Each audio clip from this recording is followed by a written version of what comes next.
Hello, this is Spartan Commander, and this is the 987th Rome Total War Brotherhood game that I've put onto YouTube.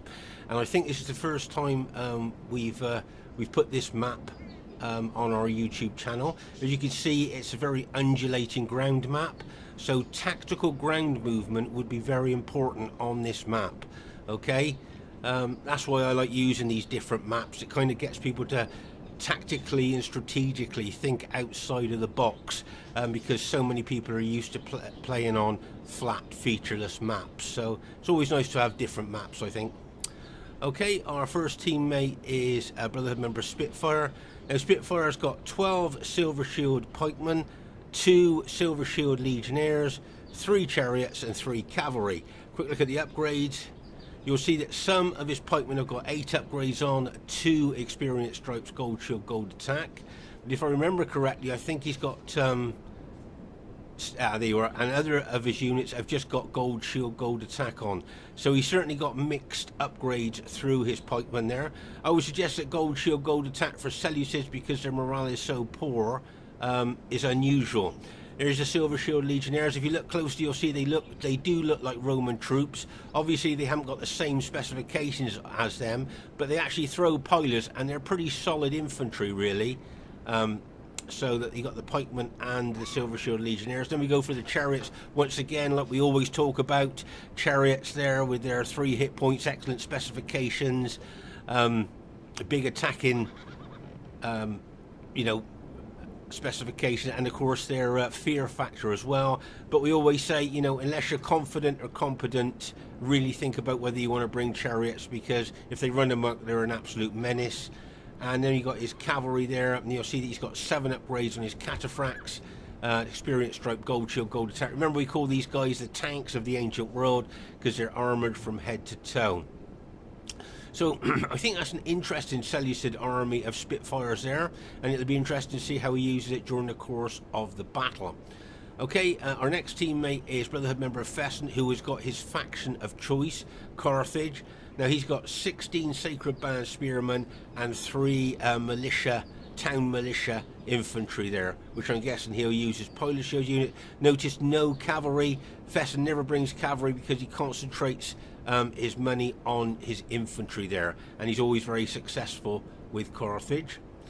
Our next teammate is Brotherhood member Lando. Now he's got the bog standard 31k Roman army of 14 infantry and 6 cavalry. Okay, and the reason it's been the bog standard 31k Roman army for so many years is because it's so effective and so efficient. Okay, now this time I've bought one of my old Roman armies. I've got 14 infantry and 5 cavalry. But this is one of the reasons I wanted to show you this battle, because we're going to talk about morale boosting units. Can you see that in this old Roman army of mine, I've got 2 morale boosting eagle units, plus my infantry general morale bonus as well. So as you can see, there's a lot of morale going on in my infantry. Okay, now the reason I'm showing you this is because later on in the battle, my infantry battle formation is sorely tested by enemy troops. And I think that if I didn't have these extra morale boosting units, my army could well be routed quite quickly. Okay, so as I say, just have a look. I know I've been banging on about morale units for years, but they are worth bringing. A very diverse team here. We got Seleucid with Spitfyr, we got Carthage with Fesen, Rome with Lando, and Rome with myself. And what a cracking battle this is going to be. And here is the other team. We have Brotherhood member Vidar. Now Vidar's got 15 infantry and 5 cavalry. Okay, 15 infantry and 5 cavalry. But I'd just like to show you something here. If you notice his infantry, can you see that he's actually got 2 eagle units there? Okay, for extra morale boosting units. Okay, the general being an eagle unit is very old school. You don't see that these days, but back in the day, a lot of people used to make their general an eagle unit there. And just look at his cavalry battle formation there. They're very, very old school. Once again, you don't see that very often. The last person I saw bringing that cavalry battle formation like that was Spearman. A lot of you know Brotherhood member Spearman. So that's quite old school there, but nice to see a bit of morale boosting units there. Okay, their next teammate is Brotherhood member Tabor. Now get ready for this. Tabor's got 17 pikes and 3 light cavalry. Yes, 17 pikes, which tells me small upgrades, I think. Right, so there you go. Can you see that that one pike unit's just got 3 upgrades on? Okay, others there have got 6 upgrades on. For me, those are 2 low upgrades for Macedon. You know, please put your thoughts in the comments about that. But you can see that others of his units, he's got 8 upgrades on, 2 experience stripes, gold shield, gold attack. There's another unit with just 3 upgrades on. So with 17, another one unit with 3 upgrades on.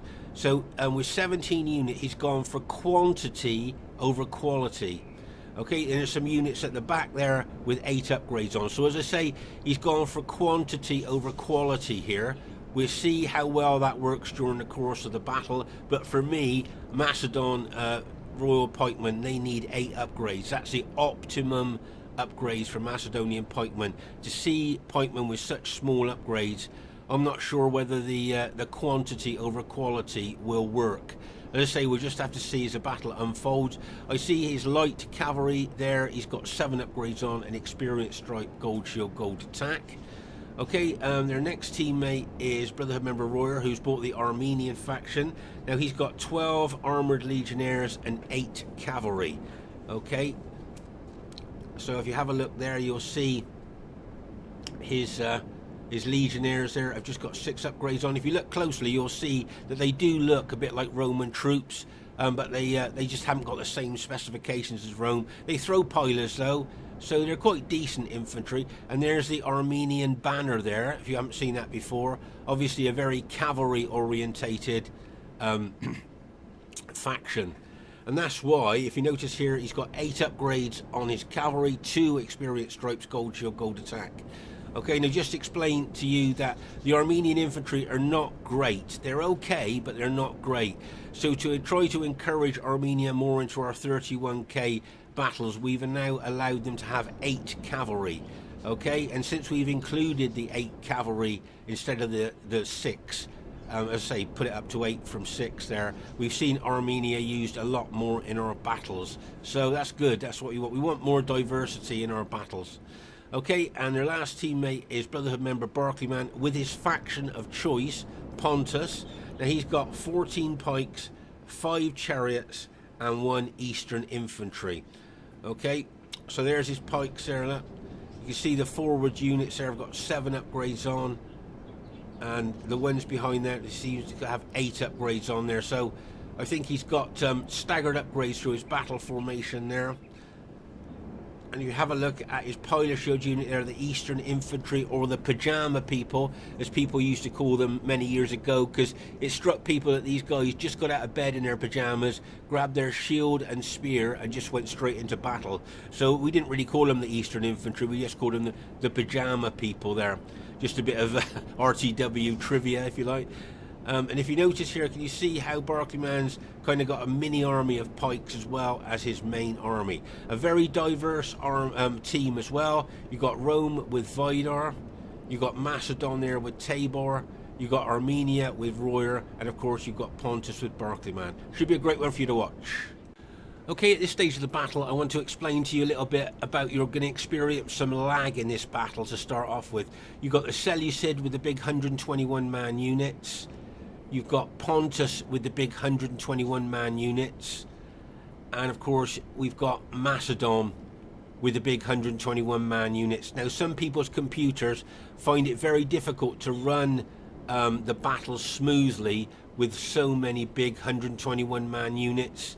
And you'll notice that to start off with, that there will be a bit of lag in this battle. I hope it doesn't spoil it too much for you. But gradually, as units are killed during the course of the battle, you'll notice that the game starts to speed up a bit. But that's the reason why you'll notice a bit of lag, so many 121-man units. Okay, at this very, very early stage of the battle, you'll see that Fesen is taking his tried and tested Carthaginian army forward towards the Macedonians and Armenians there. Now, he knows that the specifications of his Carthage army will enable him to probably take out Macedon if Macedon stands and fights him head on there. Okay, and I'd just like you to make a mental note of the length of the Carthaginian spears there. Now, if you just make a mental note of the length of those Carthaginian spears.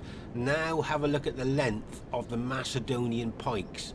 See how different the length is, how much longer the pikes are in comparison to the Carthage spears. But remember that the Carthaginian specifications are so good that they will, in a head-on battle against Macedon, they will prevail.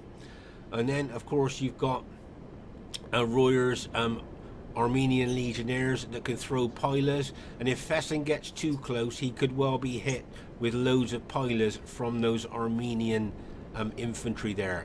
So even though Fesen wants to take on Macedon, he needs to be aware of the pilas from Armenia. Okay, now we also know that Lando is a very, very aggressive player.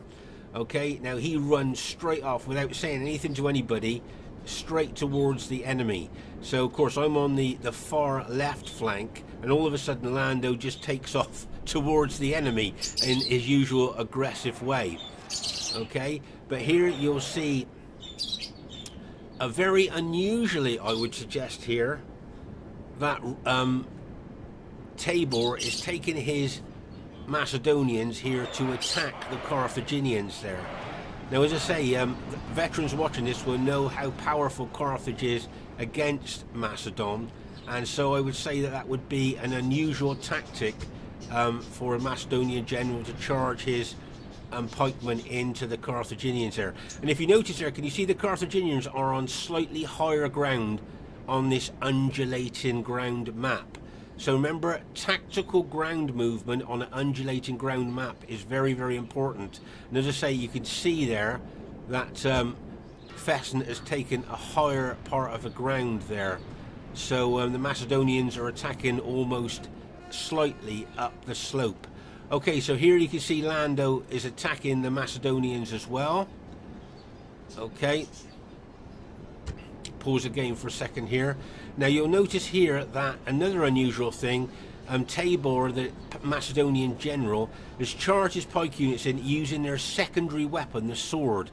Now remember, the secondary weapon of the Macedonians is very weak in comparison to the strong pikes, which is their first weapon.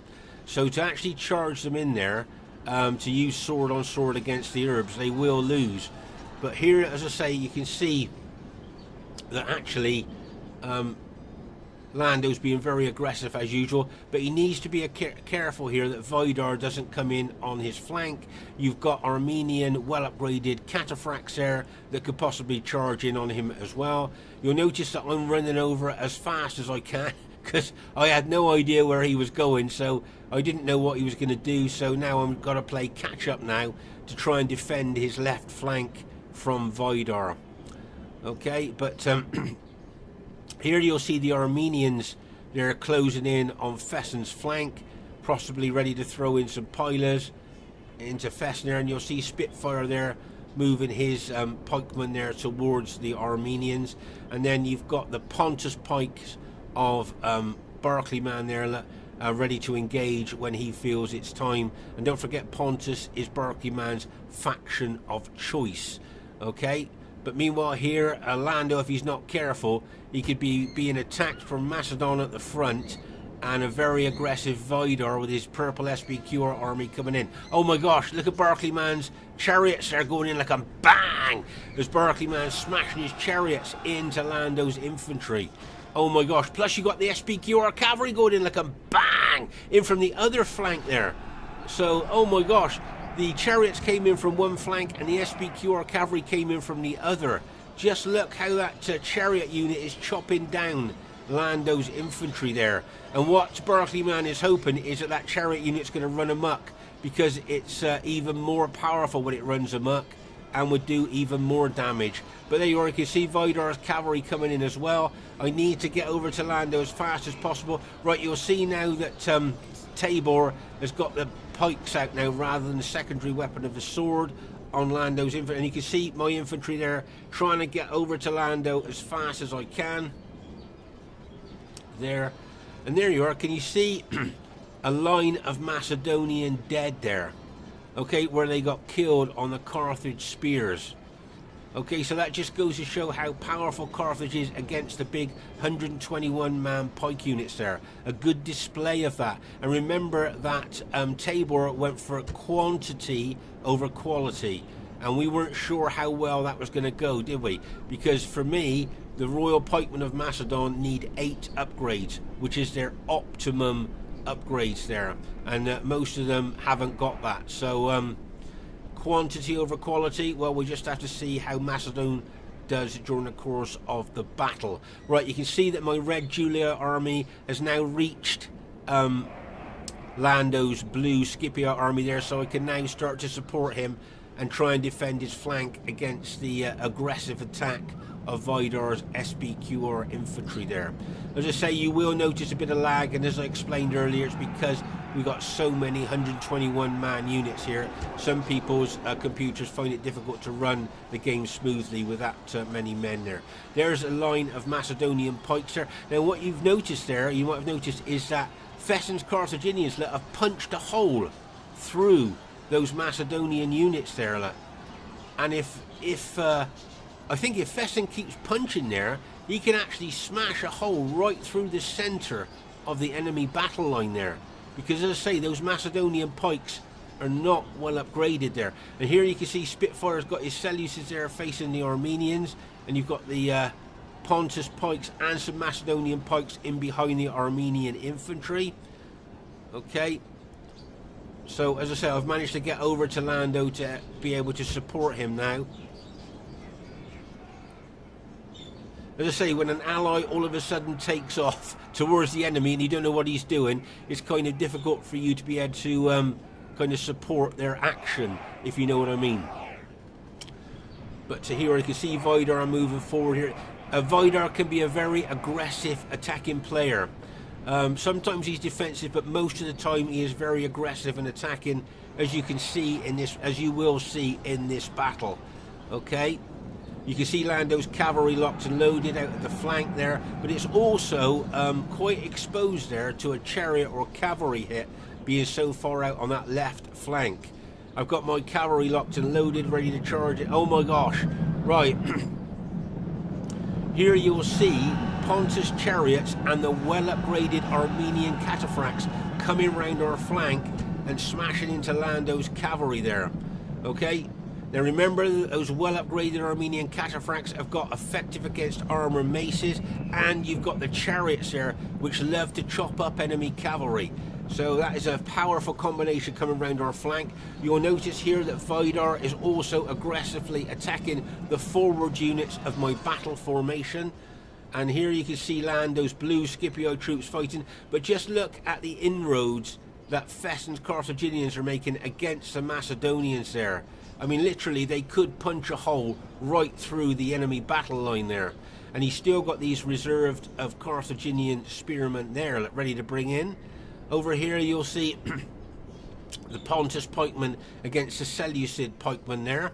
And you can see a lot of dead in between them there as you move up through the line. If you look up through the line there, you can see a lot of dead there. And at the rear of the enemy troops, you've got the Armenian infantry there of Royers, and over here you've got Armenian cavalry, and you've got chariots as well there facing the Seleucid chariots, and a pike unit there in open order there to try and counter the cavalry and chariots of the enemy troops. But over here on our left flank, as I say, we are being attacked by a combination of chariot and heavy Armenian cataphracts there, and as they come round like a bang as they smash into us.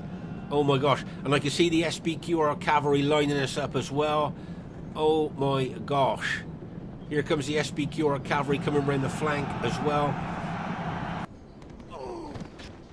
I think that's the Macedonian general has just been taken out by our Carthage ally. Here comes the SBQR cavalry, gonna smash into us there.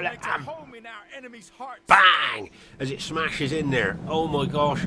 You can see a lot of Lando's cavalry, if not all of his cavalry, has now been routed. You'll see that most of my cavalry has been routed. There you are. If you look closely there, can you see all of Lando's cavalry has been routed. Now it might rally and come back, we'll see.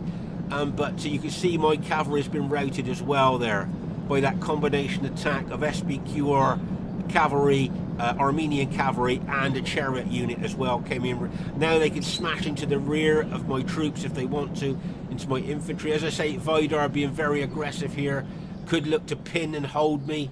I got Lando there on my right flank there, holding off the Macedonians.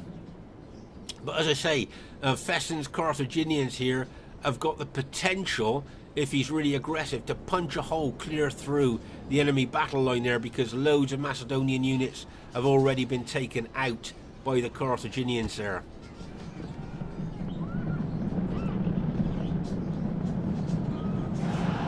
So here, as I say, you can see the enemy troops, enemy cavalry there, now attacking our allies Seleucid cataphracts there as well. You'll see I've rallied a couple of my cavalry units and charged them back in, just trying to hold them up really. You can see the Seleucid ally there, our Seleucid ally bringing his general in. You'll see that Lando's bringing some of his infantry into the scrap here. Oh my gosh, there you are. I can see Lando's infantry, a couple of Scipio units being brought into the fray as well. This could be a make or break of the battle here, because of course if there are cavalry wins in behind us, okay, if they rout us there, they can smash into the back of my troops. There you are, there's a couple of Royers Armenian cataphracts have been routed. There, you've got Seleucid, I've got a couple of my rallied cavalry units, you've got a couple of Lando's infantry units there as well. Meanwhile, over here, you'll see that poor old Spitfyer's lost a couple of his Seleucid pike units already, but maybe more menacingly is the fact that Royer's bringing 4 of his well-upgraded cataphracts round this flank. Okay, make no mistake, he will be loitering with intent, and he will be looking at what targets he could smash into the rear of us with his cavalry. Okay, so that is pretty bad news for us there. Okay, here you can see the Seleucid pikes have been quite severely weakened there. And here, this is a good move by Barclayman. He's bringing some of his pike units over to try and steady the centre of their battle line there. But as I say, just look at Vidar's SBQR infantry attacking my red infantry there. But as I say, this could be a make or break of the battle in behind us here. Oh, you can see Lando's cavalry unit has rallied. He's charging it back in. One of my cavalry units has rallied. Another one of Lando's cavalry units are charging back in there like a bang as he smashes in there.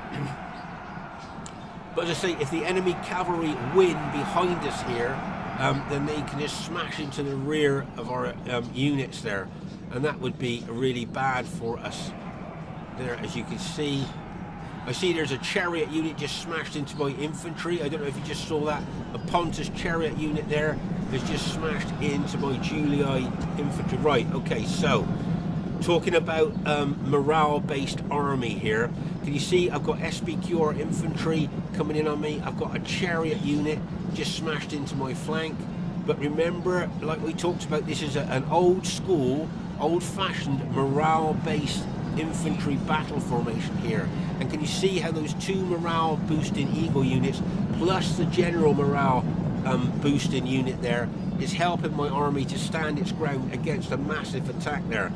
And what I'm thinking here is that the enemy cavalry could smash into the back of me at the same time. There you are, can you see the SBQR cavalry charging in there as well, like a bang? So I'm getting smashed by enemy cavalry, a chariot unit, and enemy infantry there. Oh my gosh, here comes a Macedonian cavalry going in like bang! Straight into the flank of my infantry, yet my infantry is still holding. Okay, I've got SBQR cavalry smashing into the back of me, I've got Macedonian cavalry smashing into the flank, and I've got all those SBQR infantry smashing into the front of my battle formation, and still I'm holding. Okay, this is what an old school morale based army can do. You can see some of Lando's units are starting to rout here. But as I say, Fesen's done a fantastic job. He's coming up against the Pontus pikemen now, but he should still be able to prevail against them. Here you can see that he sent some units over to help our Seleucid ally Spitfyr. There you are, you can see he sent some of his units there to attack the flank of the Pontus pikes. So well done to him. You can see a lot of dead pikemen there between the Seleucids and the Pontus pikemen there. as you can see. But I think actually, if I look at that a little bit closely, it looks to me like Spitfyre's on slightly higher ground there. If you notice, slightly higher ground on this undulating ground map. So as I said, tactical ground movement on undulating map are very, very, very, very important that you try and get onto the higher ground. Right. Okay, so here you'll see, remember we saw Royer bringing his cavalry around the flank, and he smashed in to Fesen's militia infantry there and routed them all basically on impact. Now, where is he going to hit next? Into the back of Fesen's Carthaginians? Is he going to smash into the back of my engaged Julii army there? Oh my gosh, that's bad news for us. But still, as you can see, my Julii infantry still holding against that massive attack by Vidar and the chariots and the Macedonian cavalry that came in on me as well. Sorry if my voice is not its usual self. I'm just getting over a nasty summer cold that I've got, so I hope it doesn't spoil the commentary too much. But here, as I say, you can see the enemy really pressing in on me here. But I'd also like to show you a great bit of teamwork by Spitfyr. Can you see how Spitfyr here has bought pike units from the other flank? Remember, he's fighting over on that right flank, and he's bought units over here to support my infantry. A great bit of teamwork there by Spitfyr, and he's integrated that one pike unit into my infantry. Look.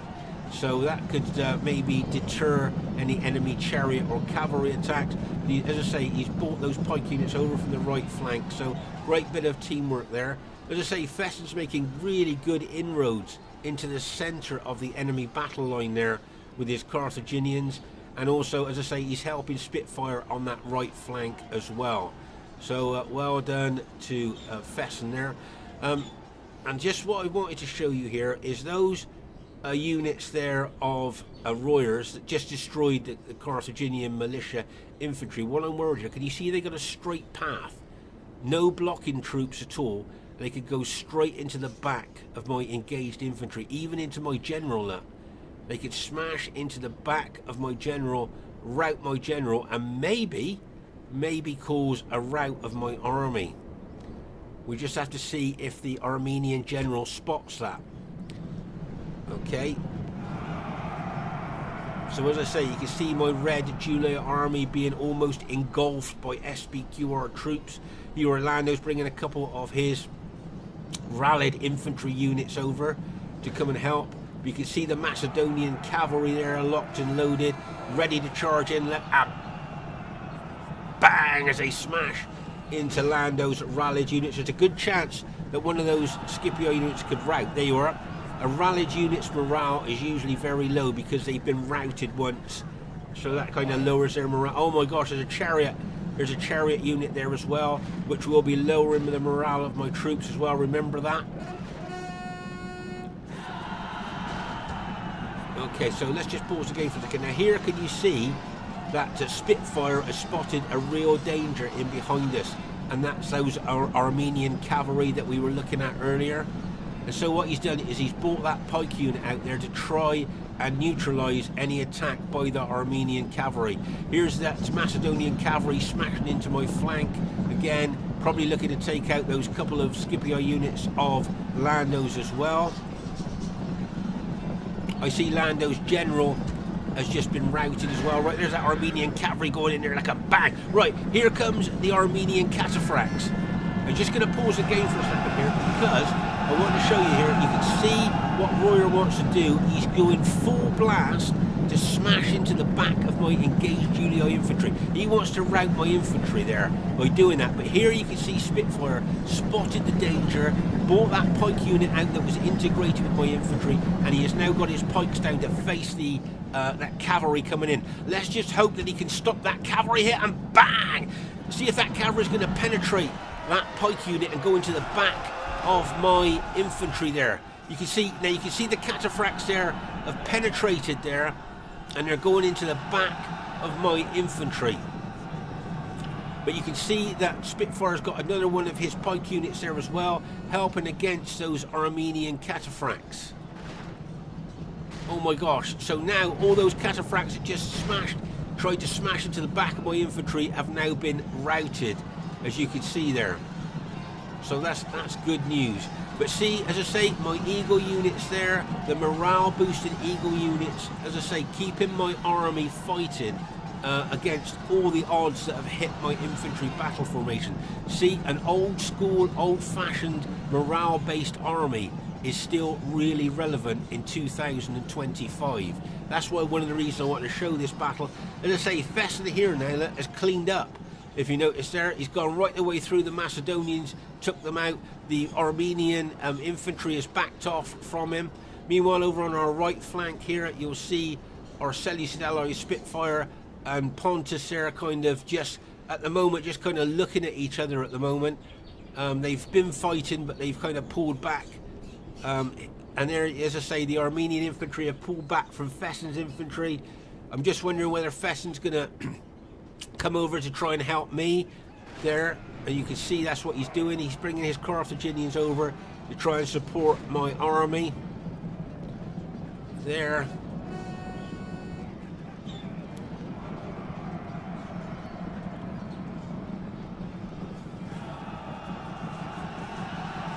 But he needs to be careful, because if he's attacking the enemy SPQR infantry, that means he's got his back to the Armenian infantry, which is just attacking the rear of his infantry. Okay, so there you can see now that some of the SPQR troops that was attacking my infantry have now been moved to engage the Carthaginians. Oh my gosh, look at that massive chariot unit going into the side of my infantry, and bang, as it smashes into my infantry there. But still my infantry is holding. Okay, and that's what I know I've been banging on about this, but an old school, old-fashioned morale-based infantry battle formation will hold for a long time. Now, what I'm thinking here is, how about hammer and anvil attack? Okay, now you can see that the Armenians are attacking the rear of Fesen's Carthaginians there, but he's pressing in on the enemy SPQR troops.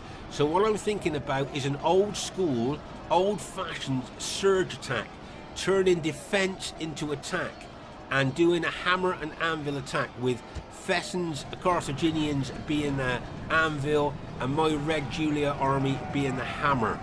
Okay, so just watch out. You can see, oh, there's some more Macedonian cavalry charging into my infantry there, but just watch out for, let's say, an old school, old-fashioned surge attack there, hammer and anvil attack on those SPQR troops in between Fesen and myself.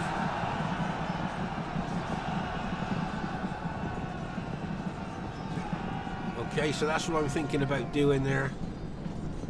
But I'm just waiting for the time to be right. Can you see how Fesen's infantry is making inroads into that SPQR infantry?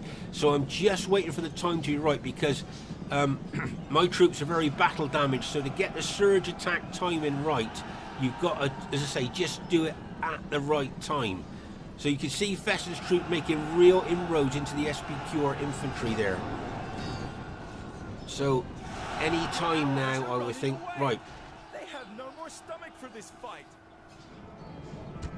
Right, let's just pause the game for a second here. So you can see here that Barclayman's brought some of his Pontus pikes over here to help attack Fesen's Carthaginians. You'll see one of Fesen's infantry spear units has routed already. And as I say, you can see Barclayman bringing his pike units over here to attack the Carthaginians. But also you'll see that our ally Spitfyr is bringing some of his pike units over to actually try and counter those Pontus pikemen a bit there.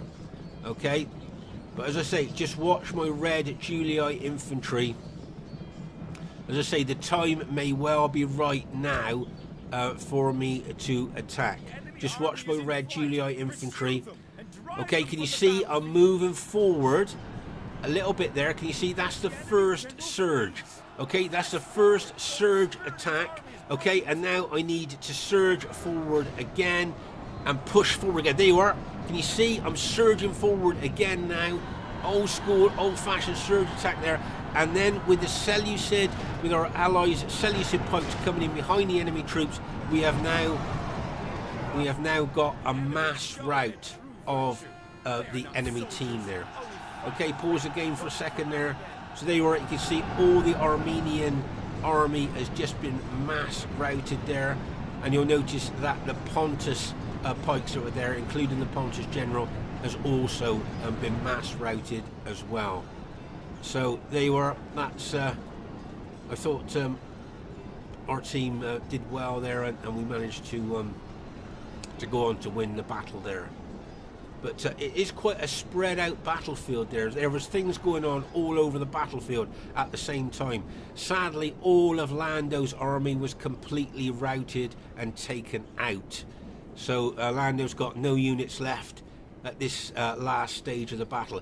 Here you can see, remember, this is where the enemy got their cavalry and chariots in behind us, and somehow we managed to scratch a force together of both infantry and cavalry to kind of blunt their attack there as they came round our flank. You can see there how intense the fighting was just by the massive piles of dead that were there. As we move across the battlefield here, more and more you can see how intense the fighting was. You can see the carcasses of the chariots there, as well as all the dead troops from both teams as we move across the battlefield there. Remember that Vidar's infantry was attacking for a long time, so his guys would have been very tired. And of course, a mass rout is more easy when units are tired or very tired or exhausted. There you can see there, this is where the Carthaginians of Fesen literally punched a hole through the Macedonian battle line there. Just look, if you just look at the lines of dead Macedonians there, that's just what the Carthaginians of Fesen did to them. So as I say, Tabor went for quantity over quality. So you can come to your own conclusions whether that was the right thing or not, you know, as you watch the battle. You already can see loads of dead pikemen there in the long grass. And there you are. So, as I say, it's quite a spread out battlefield. And as I say, there was so much going on at the same time. It was quite a difficult battle to film to get everything in. But as I say, my Eagle units there and my general there, the 3 units there, giving that extra morale boosting quality, if you like, to my infantry, really helped them keep fighting all the way through that. So, as I say, I know I've been banging on about morale boosting units for years, those of you that have been watching our battle videos all that time, but it really does, you know, now and again to see an example like that, you can see how it really does help your troops to keep fighting. They are not soldiers. And I think that must be all of the enemy troops have been taken out now, I would think. And there we go. So the first thing I'd like to say is really well played to everybody in the game. I thought everybody played well. It was a really exciting battle there. Now, it was an average victory. Now, highest kills in the game goes to a Brotherhood member of Fesen. And if you notice the kills there, he's only 105 off of 3,000 kills. Can you see he's got 2,895? Only 105 off of 3,000 kills. Do you know that's one of the highest kills I've seen by Carthage? So really well done to Fesen there. As I say, you saw him punch a hole through the 121 man units of Macedon and Pontus as well. So really well done to him getting that many kills. So well done to Barclayman, he got over 1,000 kills with his faction of choice, Pontus, really well done to him. And well done to Royer with Armenia. Look at the kills that he got with Armenia, so really well done to him. And well done to Tabor. Now look at the size of that massive army. Quantity over quality there, but he got less than 1,000 kills even with that massive army. So sometimes quantity maybe is not as good as quality. Please leave your thoughts in the comments on that. Be interested to see what you think. And well done to Vidar, very aggressive right from the start of the battle, got some great kills. So well played, guys. Okay, my kills less than 1,000, but then you got to remember that in RTW, good attacking play gives you good kills. If you're defensive, you tend not to get so many kills. And as you saw for most of that battle, my guys were just defensive there. So I was quite surprised I got that many kills, actually. So I just thought that it was a good display of how that army held with those couple of Eagle units there, with the morale boost that they gave my army. So as I say, not many, less than 1,000 kills, but that's because I was defensive. Well done to Lando. He got less than 1,000 kills, so he might be a bit disappointed. And he was as aggressive and attacking as ever there. As I say, well done to Fesen. Really great kills there. As I say, only 105 off of 3,000. Good grief. And well done to Spitfyr there with his Seleucids. Great kills with his Seleucids there as well. So well played there. Now, what do you think about faction advantage? Either team had faction advantage. So we had Rome, Carthage and Seleucid. And they had Pontus, Armenia, Macedon and Rome. So maybe on balance we had the faction advantage there. What do you think? Anyway, please leave your thoughts in the comments. It's always nice to read what you think about our battles there. And what do you think about morale boosting units? Do you think next time we play Rome Total War you may well look at bringing some morale boosting units? I hope you do, because they really do make a difference. This Spartan Commander saying, look forward to reading your thoughts about this battle, and bye for now.